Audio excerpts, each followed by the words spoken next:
इब्तिदाई सफर तो शुरू हो चुका है। शहराम जब ज़ेनिया को तलाक देकर घर से निकालता है तो ज़ेनिया गुस्से और जिलत और मायूसी के आलम में अपने घर पहुंचती है। वो रोती चीखती चलाती अपना सिर पटकते हुए अंदर दाखिल होती है। उसके चेहरे पर जिलत के उसरात साफ नजर आ रहे होते हैं। जैसे ही वो घर के अंदर दाखिल होती है, सामने उसके असर चचा, उनकी बीवी और जुरार और सीरत बेगम बैठे होते हैं। ज़ेनिया का ये हलिया देखकर सबके होश उड़ जाते हैं। ज़ेनिया आते ही शोर मचाना शुरू कर देती है और कहने लगती है कि शहराम ने मेरे साथ बहुत बड़ी ज्यादती कर दी है। उसने बलाउजा मुझे तलाक दे दी है।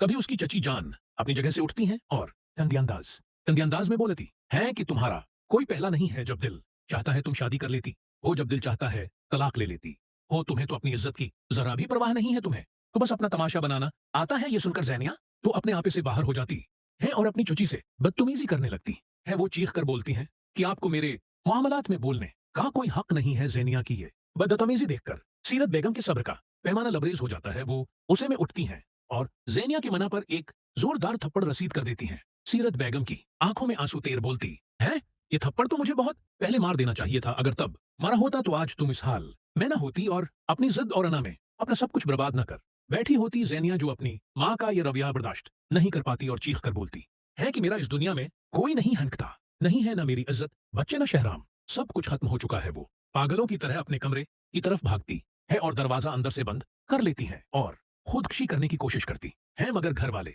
जबरदस्ती दरवाजा पीटते रह जाते हैं। जब वो दरवाजा नहीं खोलती तो जुरार दरवाजा तोड़कर अंदर दाखिल हो जाता है और ज़ेनिया को जब देखता है कि ज़ेनिया खुदकुशी करने की कोशिश की होती है तो उसे फौरन से अस्पताल में मुंतकिल। जुरार और घर वाले घबराहट के आलम में ज़ेनिया को फौरन अस्पताल ले जाते हैं। इमरजेंसी वार्ड में डॉक्टरों की टीम उसका इलाज शुरू कर देती है। सीरत बेगम मुसलसल रोती रहती हैं जबकि उजहर चचा उन्हें तसल्ली देने की कोशिश करते हैं।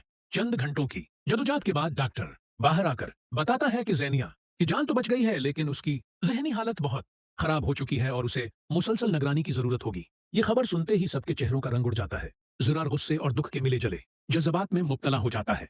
वो सोचता है कि आखिर ज़ेनिया ने अपनी जिंदगी को इस नहज पर क्यों पहुंचा दिया।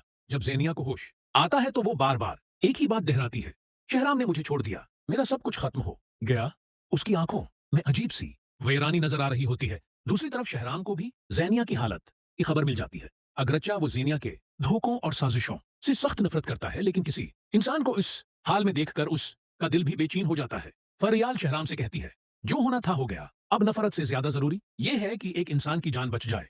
इधर अस्पताल में एक और हैरान कुन मोड़ आता है। ज़ेनिया के कमरे में मौजूद उसके बैग से कुछ दस्तावेजात निकलती हैं जिन्हें देखकर जुरार हैरान रह जाता है। इन कागजात में ज़ेनिया के कई खफिया मामलात और ऐसे राज दर्ज होते हैं जो पूरे खानदान को हिलाकर रख सकते थे।